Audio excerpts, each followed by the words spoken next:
In the sprawling expanse of the galactic frontier, where human colonies peppered distant planets like specks of dust in the cosmic wind, a lone human explorer named Jack found himself on the uncharted planet of Yalara.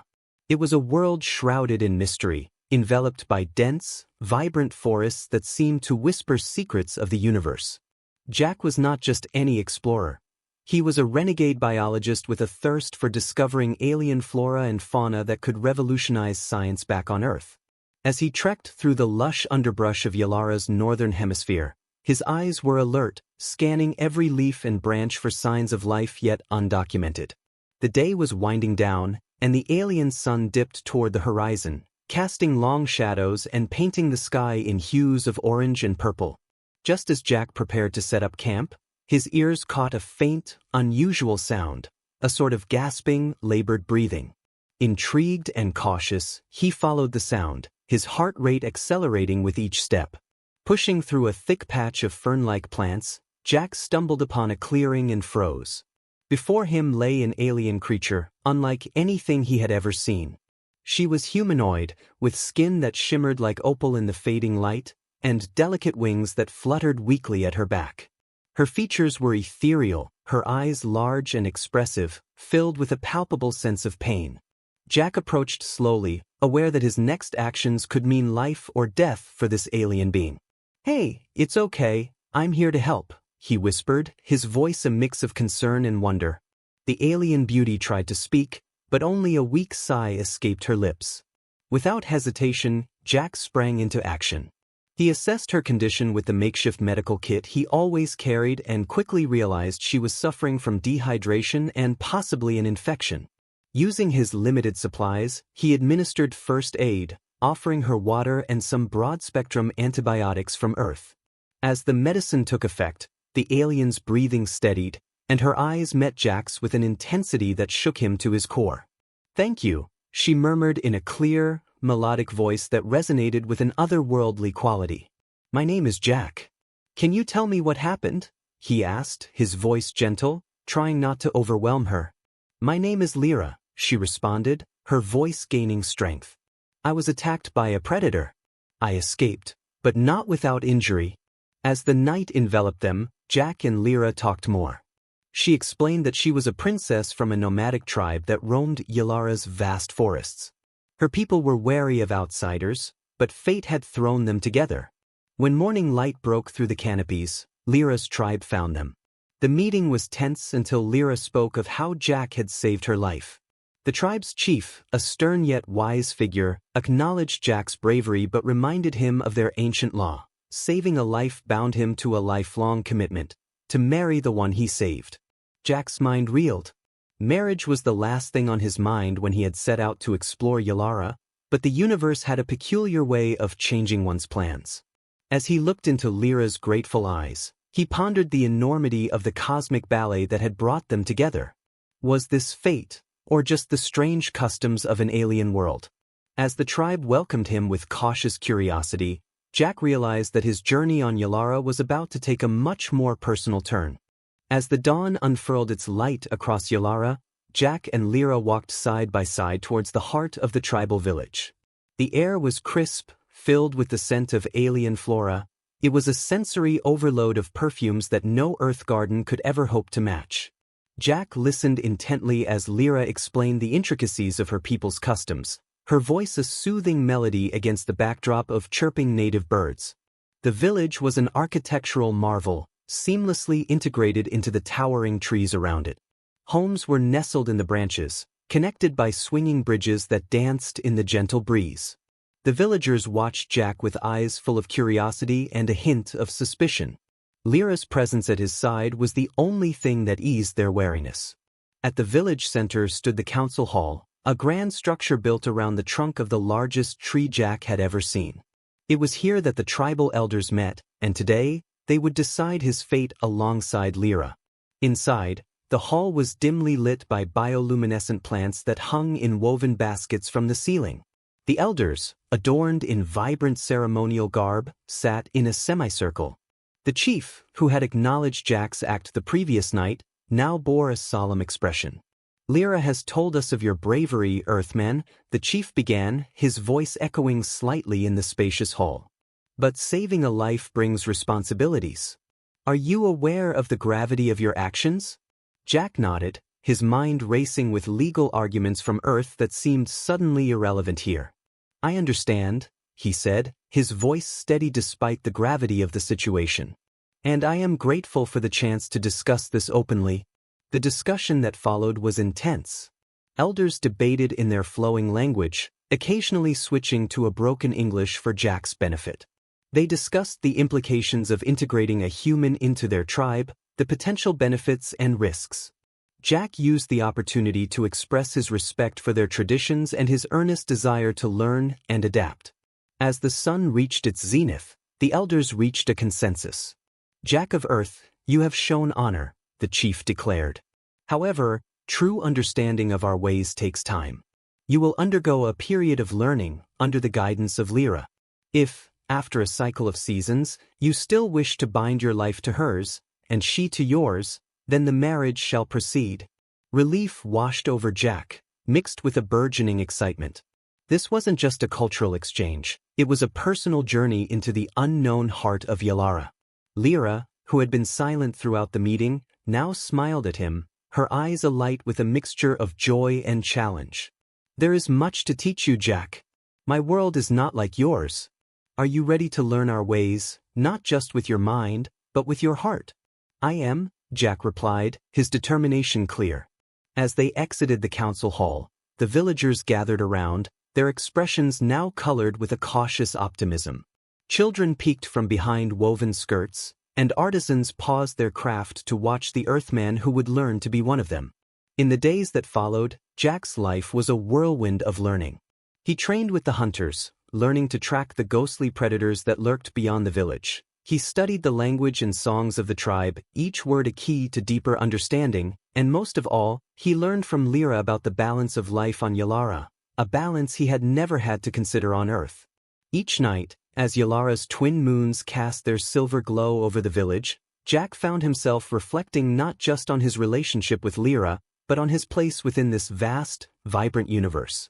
The lesson of Yalara was clear. Life was not just about survival, but about making connections that transcended worlds. As the season turned, Jack's integration into the tribe deepened. His days were a tapestry of shared experiences, each thread pulling him closer to a profound connection with Yalara and its people.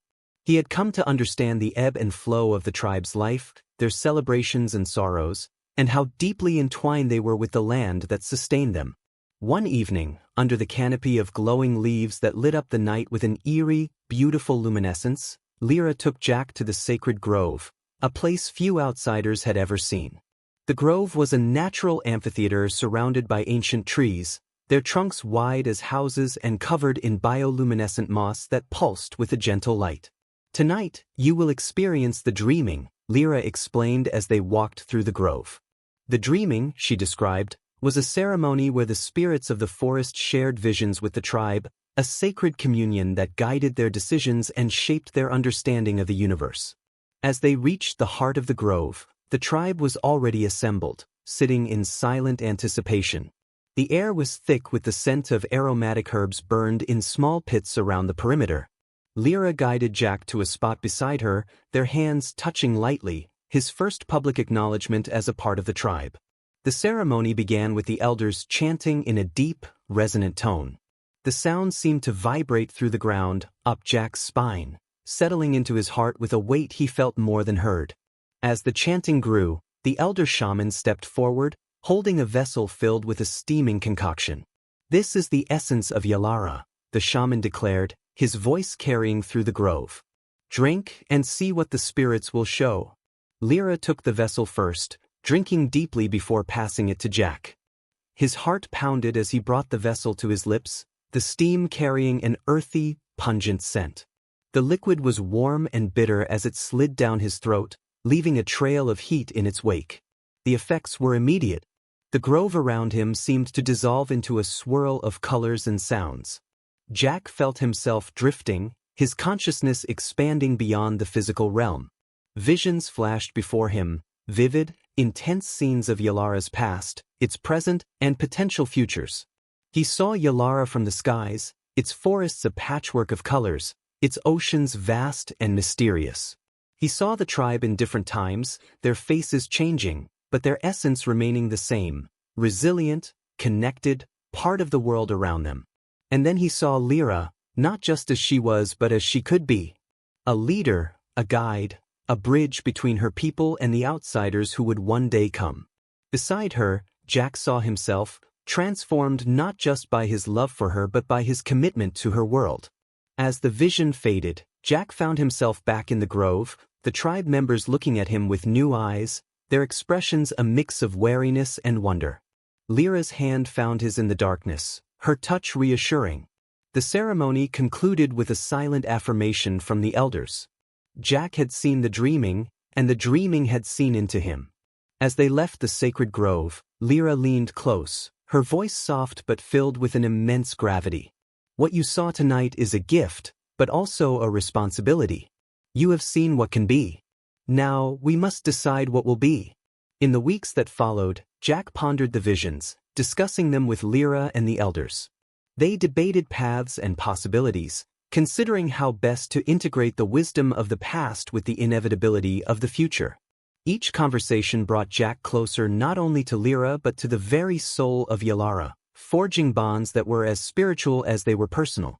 The weeks slipped by on Yalara, marked by the dual moons dance across the night sky, and Jack's understanding of the tribe's way of life deepened. Yet, as the season of harvest approached, an unanticipated challenge emerged.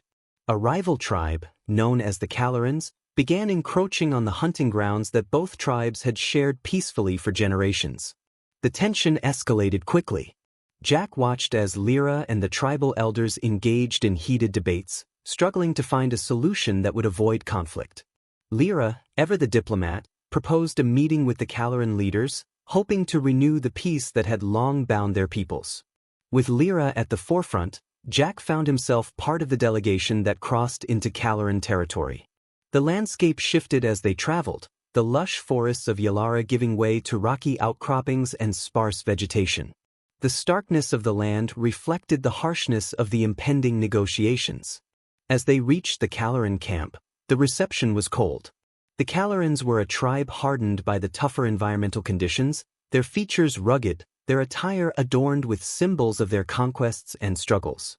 The leader, a formidable woman named Tessra, met them with a guarded gaze. "Why does Yalara seek audience with Kalra now, when your hunters violate our borders?" Tessra's voice boomed across the assembly, her eyes fixed on Lyra. Lyra responded with calm authority. "We come not to justify but to understand and resolve. Our ancestors shared these lands, and we seek to honor that pact." Jack observed, admiring Lyra's composure and diplomatic tact. The negotiations were lengthy, each side laying out their grievances and histories.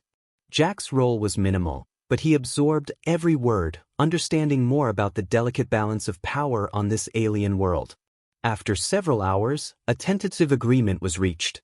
The tribes would mark new boundaries, respecting each other's territories but sharing critical resources like water sources and mineral deposits. Lyra's proposal of a joint festival to seal the new pact was accepted, a traditional way to renew bonds and celebrate unity. As they journeyed back to Yalara, Lyra leaned over to Jack. "You've seen today the complexity of leadership. It's not just about making decisions, it's about weaving together the strands of history, need, and possibility into a fabric that holds." Back at the village, preparations for the festival began. Jack was involved in every aspect, from gathering materials in the forests to learning ceremonial dances. The festival, he understood, was not just a celebration but a reaffirmation of his place in the tribe. The day of the festival arrived, a vibrant spectacle of colors, sounds, and scents. Tribespeople from both Yalara and Kalra mingled, sharing stories and laughter.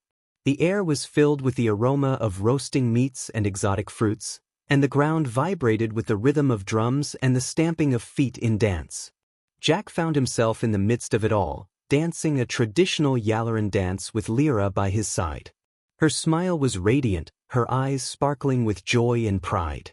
As they moved together to the rhythm, Jack felt an overwhelming sense of belonging. He was no longer an outsider. He was part of this community, part of its past and its future. As the celebration continued into the night, the elders of both tribes came together, their voices joining in a chant that rose to the starlit sky. Jack stood beside Lyra, their hands clasped, their hearts beating to the rhythm of a world that was no longer alien to him. In that moment, under the gaze of twin moons and surrounded by new friends and family, Jack realized how profoundly Yalara had changed him. He was no longer the solitary explorer who had landed on this planet. He was a member of a community deeply connected to its fate and its people. The festival's echoes dwindled as life in Yalara resumed its natural pace, but the bonds it had strengthened were visible in every exchanged nod and shared task between the two tribes. Jack, now a recognized figure within the community, took on more responsibilities, helping to oversee the joint management of the shared resources. His days were filled with coordinating efforts between Yalara and Kalra, ensuring that the new boundaries were respected and that any disputes were resolved swiftly and fairly. Amidst these duties, Jack continued his personal education with Lyra. She took him deeper into the knowledge of Yalara's ecological systems, teaching him about the symbiotic relationships that sustain the vast forests and the creatures that dwelled within them. Jack was fascinated by the complexity of the natural balance, seeing parallels between it and the social harmony the tribes strive to maintain. One afternoon, as they walked through a particularly lush part of the forest, Lyra stopped by a towering tree that seemed ancient beyond measure.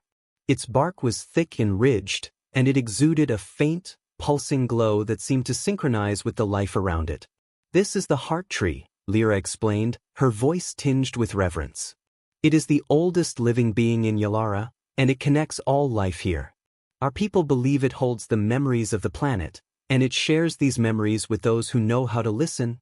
Intrigued, Jack placed his hand against the rough bark, feeling the subtle vibrations. "How does one listen to a tree?" he asked, half in jest. Lyra smiled, her hand joining his on the tree's surface. "Close your eyes and clear your mind. Feel the pulse of the tree, its slow, deep rhythm. Listen not with your ears, but with your heart." Jack did as instructed, his initial skepticism fading as he focused on the sensations flowing through the tree. Slowly, images began to form in his mind, fleeting glimpses of Yalara's past, storms sweeping through the forest, the slow dance of continental drift, and the faces of countless Yalarans who had lived and died under the tree's watchful presence. The experience was profound, and when he finally opened his eyes, he found Lyra watching him closely. "You have seen," she said simply. "I have," Jack replied, still overwhelmed by the experience. "It's incredible. The tree, it's like a living history of the planet." "Yes, and it reminds us that we are all part of a larger story, interconnected and interdependent." Their relationship deepened as Jack's understanding of Yalara grew, his respect for its traditions meshing with his scientific curiosity. He began documenting his experiences and insights, thinking they might one day help others understand the importance of respecting and preserving alien cultures and ecosystems. During this time, Jack also began to work on a communication device that could bridge the gap between Yalara and the distant human colonies. He hoped to establish a line of communication that would allow him to share his findings and advocate for a respectful approach to interstellar exploration. Lyra supported his project, seeing it as a way to ensure that the mistakes of Earth's past were not repeated in their dealings with other worlds.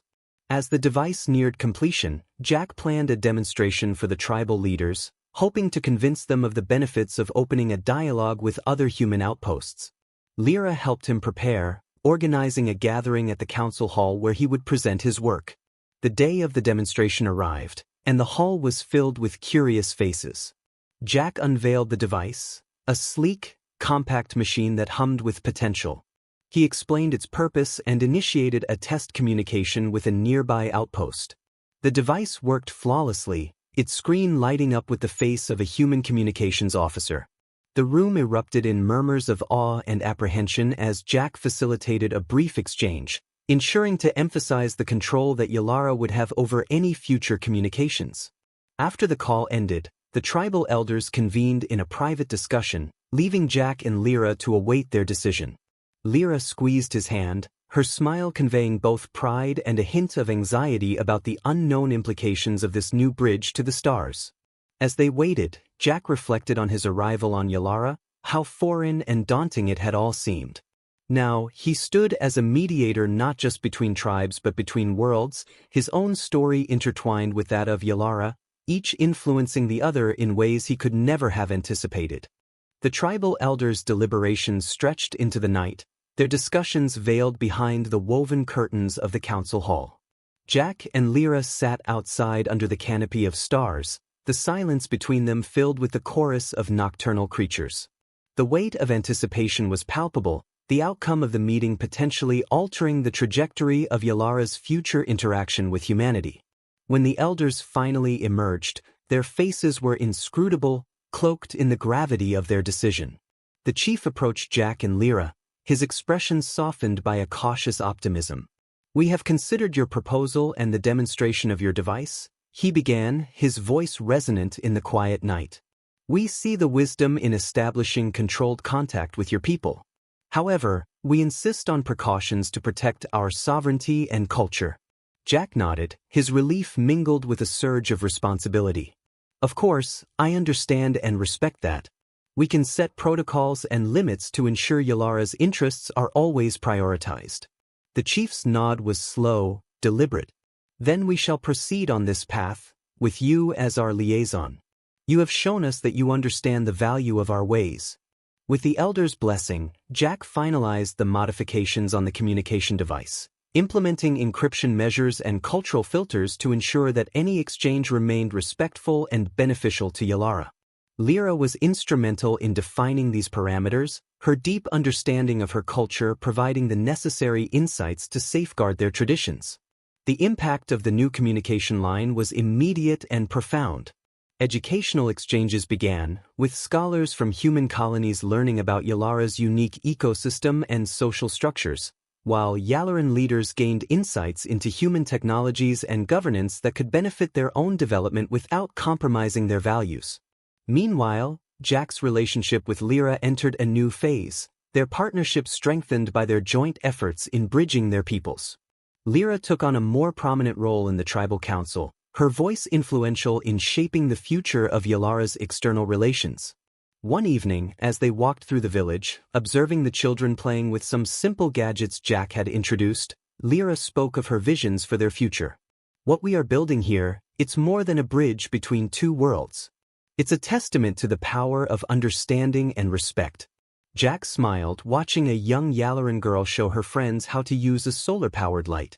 "I used to think of my time here as a temporary chapter in my life," he admitted. "But now, I see that what we have here is the beginning of something enduring, a legacy of harmony and shared growth." The season of rebirth was approaching, marking a year since Jack's arrival on Yalara.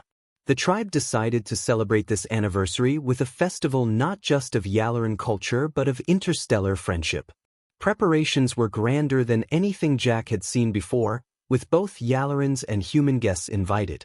As the festival day dawned, the air was vibrant with the sense of roasting spice roots and sweet jams, the sounds of tuning instruments and rehearsing choirs filling the morning. The event was a dazzling display of unity and joy, with performances showcasing both Yalaran dances and human music, creating a symphony of intercultural celebration. Jack stood beside Lyra, watching the jubilant faces around them, feeling a profound connection to this world and its people. His thoughts turned to the future, to the possibilities that lay ahead for Yalara and Earth. He realized that every step he had taken since landing on this vibrant planet had led to this moment of collective celebration, each decision weaving him deeper into the fabric of Yalaran life, each day solidifying his desire to protect and cherish this connection. As the festival continued into the night, with stars illuminating the sky and laughter echoing through the trees, Jack knew that his life had changed irrevocably. He was no longer just a visitor on Yalara, he was a custodian of its future, a bridge between worlds, forever part of its unfolding story. As the festivities of the Interstellar Festival wound down, the integration of Earth's technologies into Yalara's society became more pronounced, and with it, the challenges of maintaining the delicate balance between innovation and tradition intensified. Jack found himself navigating complex issues that arose from these interactions, often consulting with Lyra and the elders to find solutions that honored both Yalaran values and the benefits of technological advances. One particular challenge emerged with the introduction of advanced medical technology from Earth. While the potential to treat previously incurable Yalaran diseases was immense, there was a deep-rooted apprehension about depending too heavily on alien methods that might override traditional healing practices. During a council meeting, a heated debate unfolded about the use of a new diagnostic device that could detect illnesses at a molecular level far beyond the capabilities of Yalaran methods. Some elders feared that reliance on such technology would lead to a loss of herbal medicinal knowledge passed down through generations. Jack listened intently, understanding the weight of the decision. He suggested a compromise, proposing that the new technology be used in conjunction with traditional practices, not as a replacement but as a complementary tool. This approach would not only preserve cultural heritage but also enhance the effectiveness of Yalaran medicine. Lyra supported this proposal with a passionate speech about the importance of blending the old with the new, ensuring that their cultural identity remained intact while still benefiting from the advancements. The council eventually agreed, and a new medical protocol was established, blending Earth technology with traditional Yalaran healing practices. With the medical issue resolved, Jack turned his attention to another project, a cultural exchange program that would allow Yalarans to visit Earth and humans to spend time on Yalara. The objective was to foster a deeper understanding and respect between the two cultures. Lyra was enthusiastic about the program, seeing it as an opportunity to showcase Yalaran culture on a galactic stage and to bring back knowledge that could further enrich their society. Preparations for the exchange were meticulous, with Jack and Lyra working tirelessly to ensure that every aspect of the program was respectful and beneficial. They selected participants not only for their expertise but also for their openness and diplomatic skills, understanding that these individuals would be ambassadors for their respective worlds. The day the first group of Yalarans departed for Earth was filled with a mix of excitement and apprehension. The villagers gathered to bid farewell, offering traditional blessings for safe travel and successful learning. Jack watched the spacecraft lift off, feeling a surge of pride and a twinge of anxiety about how they would be received on Earth. Meanwhile, the human participants arrived on Yalara, wide-eyed and full of curiosity. They were greeted with a traditional welcome ceremony, featuring dances, music, and a feast that displayed the rich culinary traditions of the planet. Jack observed the interactions, pleased to see genuine interest and respect from both sides. The humans were particularly fascinated by the bioluminescent flora and the architecture of the tree dwellings. As the exchange program progressed, Jack and Lyra often reviewed feedback from both Yalaran and human participants. The insights were overwhelmingly positive, with many expressing a newfound appreciation for the complexities of living in an alien culture. The success of the program bolstered Jack's confidence in the future of human-Yalaran relations, affirming his belief in the power of cultural exchange to build bridges. One evening, after a long day of discussions and planning, Lyra and Jack took a quiet walk along the edge of the glowing forest. Lyra stopped, turning to face Jack with a serious expression. "This exchange, what we are building together, it's creating a legacy, Jack. One that will outlast us," she said, her voice filled with emotion. "You've changed this world, but more importantly, you've changed us, changed me." Jack took her hands, his heart full. "And you've changed me, Lyra. Whatever the future holds, we've started something here that's bigger than either of us. It's about understanding, respect, and a shared future." As they stood together, the forest around them pulsed with the gentle light of the heart tree, its glow a silent testament to the enduring bond they had forged, not just between two people but between two worlds. As the cultural exchange program matured, its impacts became more deeply ingrained in the fabric of both societies. The initial participants returned, carrying with them tales of alien skies and foreign customs that enraptured the Yalarans and humans alike. With each returning group, the mutual understanding grew, layering complexity into the shared narrative of two distinct cultures learning to coexist. Amidst this backdrop of growing interstellar camaraderie, a new challenge arose. An Earth corporation, intrigued by the unique properties of Yalara's bioluminescent flora, proposed a commercial partnership to harvest and export these plants. The proposition promised substantial economic benefits, but it also posed a significant ecological risk. Jack and Lyra found themselves at the center of this new dilemma. The council convened numerous sessions, with representatives of the Earth Corporation invited to present their case. Jack found himself torn. His ties to Earth made him understand the potential benefits of such a partnership, but his commitment to Yalara and its preservation made him wary. Lyra, ever protective of her planet's heritage, voiced strong concerns. Our flora isn't just beautiful, it's central to our ecosystem. Every plant plays a part in the balance of our environment. To commodify it for export risks upsetting that balance, she argued passionately in the council meetings. Jack proposed a rigorous scientific evaluation, involving experts from both worlds, to assess the environmental impact comprehensively. The corporation agreed, eager to proceed and confident in the sustainability of their methods. However, the results of the study were mixed, showing that while controlled harvesting could be sustainable, the ecological impact was greater than initially anticipated. Faced with these findings, the council was split. Some saw the economic opportunity as a means to fund further advancements and improve living standards. Others echoed Lyra's concerns, fearing that even minimal disruption could have unforeseen consequences. The debates grew more intense, mirroring the broader tension between progress and preservation. Jack worked behind the scenes, negotiating between the corporation and the council, striving to find a compromise that would minimize ecological impact while still leveraging the economic benefits. In the end, a pilot project was agreed upon, with strict limits on the quantity and areas of harvesting. The agreement included provisions for ongoing environmental monitoring and a re-evaluation of the project after one cycle of the Yalaran year. Jack and Lyra were appointed as overseers of the project, tasked with ensuring compliance with all conditions.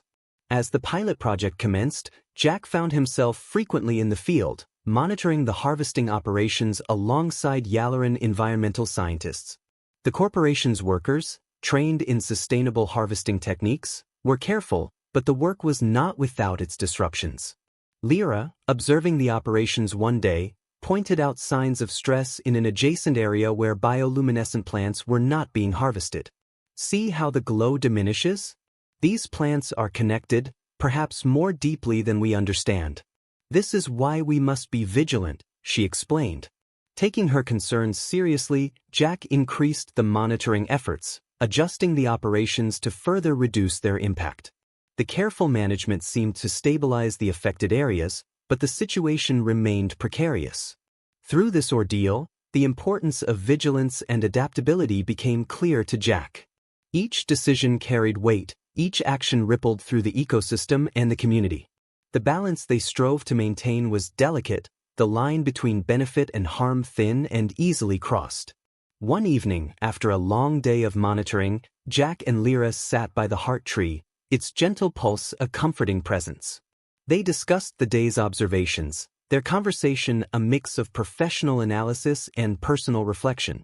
This project, it's a test, Jack said, looking up at the glowing canopy. Not just of our ability to manage our resources, but of our ability to respect and protect these gifts. Lyra nodded, her expression thoughtful.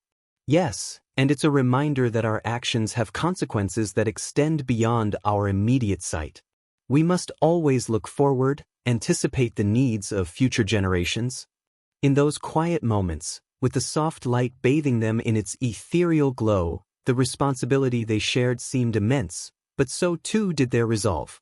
They were custodians of a world, guardians of its past and architects of its future, their lives woven into the ongoing story of Yalara. Months passed, and the pilot project's initial phase drew to a close. The comprehensive reports compiled by Jack and the Yalaran scientists outlined the nuanced impacts of the bioluminescent plant harvesting. While the immediate ecological disturbances were less severe than many had feared, subtle long-term effects began to emerge, indicating that the interconnectedness of Yalara's flora was even more complex than previously understood. The final council meeting to determine the project's future was tense. Jack presented the findings, his voice steady despite the gravity of the information. Our data suggests that while we've managed to control overt damage, There are underlying changes in the plant network that could potentially alter ecological dynamics in ways we can't yet fully predict. Lyra supported his presentation with a detailed simulation showing potential changes over several Yalaran years. This isn't just about the plants we harvest, she explained, it's about the entire ecosystem. These plants communicate with each other, share nutrients, and protect one another from environmental stress. When we take some away, even with care, we change the conversation. The room was silent as the implications of her words sank in. The tribal elders and the representatives of the Earth Corporation looked to one another, the weight of their decision palpable in the air. The corporation's representative, a seasoned negotiator named Dr. Hinson, acknowledged the concerns. We understand the risks now are more significant than we initially anticipated. However, we believe with further research and adaptation, we can mitigate these effects. We propose extending the pilot for another year, with stricter controls and deeper ecological studies. The debate that followed was rigorous. Jack found himself at the center, advocating for a cautious approach that prioritized the planet's ecological integrity over economic gain. He proposed an alternative, a smaller-scale, more sustainable use of the bioluminescent flora, focusing on local benefits rather than large-scale export. As the council considered this new proposal, Jack and Lyra convened outside under the sprawling limbs of the heart tree. They discussed the potential of using the bioluminescent plants in local industries, creating sustainable light sources and natural decor that could benefit the Yalarans without necessitating massive harvesting. The key, Jack argued, is to use what we need without tipping the balance.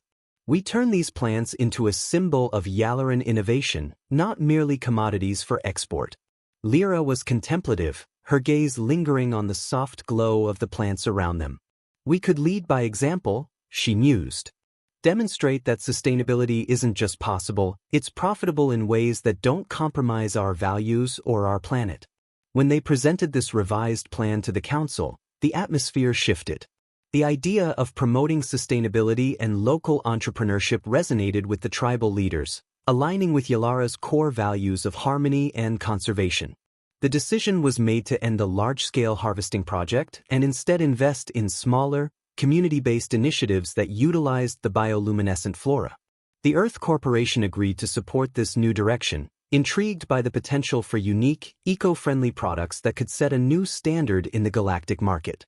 As the new project began to take shape, Jack felt a profound connection to Yalara's path forward. He worked alongside Yalaran scientists and local artisans, helping to develop prototypes and business plans that leverage the unique properties of the flora. One evening, as they reviewed the progress of their new venture, Lyra turned to Jack with a reflective look. "You know, when you first arrived, I feared what changes you might bring.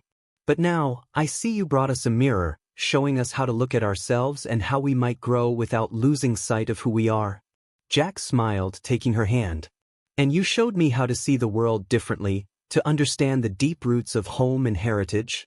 Together, they watched as the village prepared for the upcoming harvest festival, this year celebrating not just the bounty of the land, but also the blossoming of a new vision for Yalara's place in the cosmos. The community buzzed with energy, eager to showcase their innovations and share their story of sustainable living with the wider universe. The harvest festival began with the rising of Yalara's twin suns, their light casting a warm amber hue across the forest canopy. Villagers worked tirelessly to set up the grand event. Woven canopies of luminescent vines stretched between trees, platforms built into the upper boughs for dancers and musicians, and long tables groaning with foods harvested from both forest and farm. Jack stood beside Lyra near the heart tree, watching the preparations unfold. The last year had been the most transformative of his life. The village now radiated a sense of purpose, its people eager to show the balance they'd struck between tradition and progress. Small lights powered by the bioluminescent flora adorned pathways and homes. Subtle, sustainable, unmistakably Yalaran. Visitors from other tribes and human colonies had already begun arriving. The cultural exchange program had rippled further than anyone had anticipated, attracting scholars, explorers, and merchants who were all drawn by Yalara's unique way of life. Jack greeted some of the guests with practiced diplomacy, while Lyra moved gracefully among her people, ensuring every detail of the festival was perfect. As the sun dipped lower and the bioluminescent plants took on their soft evening glow, the festival reached its peak. The air hummed with energy, drumming rhythms reverberated through the trees, their beats mirrored by stomping dancers, arms raised to the sky. The elders performed rituals honoring the land, chanting in deep, ancient tones that carried across the forest, a sound Jack had grown to love. Lyra approached Jack, dressed in ceremonial attire that shimmered like living water, her wings glowing faintly as they moved. "It's time," she said softly. At the center of the gathering, a platform had been built around the heart tree. The crowd grew quiet as Lyra led Jack to the base of the tree. The tribal elders stood nearby, their presence dignified, watching as Lyra and Jack faced one another. A hush fell over the crowd. The chief stepped forward, speaking with the authority of 1,000 generations. "Jack of Earth, you came to our world a stranger, but you have honored our ways, learned our balance, and shown respect for all that lives here. Your deeds have woven you into the fabric of Yalara, and it is time to recognize your place among us." Lyra took his hands in hers. "This is the binding," she whispered. "You stand before our people as one of us. And as one with me." Jack felt a tremor in his chest, his heart pounding under the weight of the moment. The connection he felt to this world, to Lyra, and to the people who had welcomed him had never been clearer. This wasn't just a gesture, it was a union, a choice, and a promise. The chief continued, "You saved her life, and in turn she saved yours, not just your body but your soul. As is our tradition, a life saved must be honored with one shared." Lyra's smile was radiant. "Do you accept this bond, Jack? To share in this life, to care for this world, and to walk with me under these skies until our seasons end?" Jack met her gaze, a mixture of love and certainty in his voice. "I accept." The elders stepped forward, placing their hands on their shoulders, a gesture that sent waves of quiet energy through the crowd. The heart tree pulsed with its ancient light, as though acknowledging the bond now woven into its roots. The gathered Yalarans cheered, their voices rising into the night air, joined by music that surged like a living thing. Jack felt himself swept into the celebration, surrounded by villagers who embraced him as kin. Lyra stood at his side, her expression filled with a quiet pride and joy. As the night wore on and the festival spilled into the early hours, Jack found a moment of quiet with Lyra beneath the heart tree. The forest glowed softly, the ground alive with light. "This place has changed me," Jack murmured. "I used to think life was about chasing the next discovery, always moving forward, always searching. But Yalara taught me to stop, to listen, to become part of something greater." Lyra leaned into him, her wings folding close as she rested her head on his shoulder. "And you've changed us, Jack.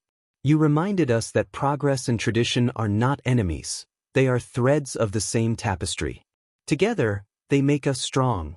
Above them, the stars stretched across the sky, distant and infinite.